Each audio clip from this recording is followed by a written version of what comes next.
Los orichas guerreros u oricha Ogde son los primeros que debe recibir cualquier iniciado en la religión yoruba. Estos solamente pueden ser entregados por los sacerdotes de más alta jerarquía, denominados olubos o babalawos. Aunque existe en estos momentos algunas casas que dan eleguas espirituales compuestos solamente de cocos. Es solamente el hecho elegua que dan los babalawos el que contiene la carga y el secreto para que este oricha abra los caminos y ejerza su función fundamental. La fundamentación de que los oricha o guerreros solo puedan ser entregados por babalawos está en que en el tiempo en que estos estuvieron en el plano terrenal fueron babalawos.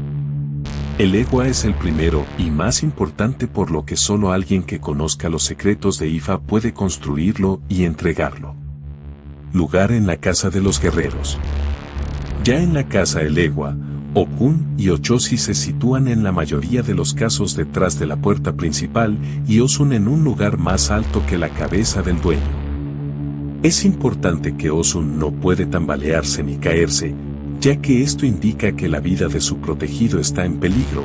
En ese caso se debe contactar al padrino rápidamente.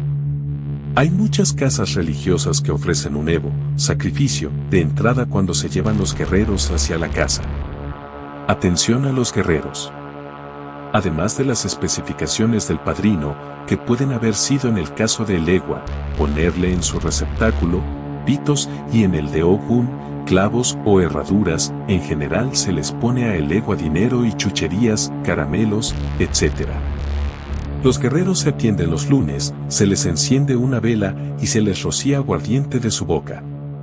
También se untan con manteca de corojo, se les pone jícaras o vasitos con café y agua. La vela debe apagarse antes de abandonar la casa. A los guerreros se les pide, mientras se está haciendo esto, salud, suerte y desenvolvimiento. No es aconsejable pedirle el mal para ninguna persona.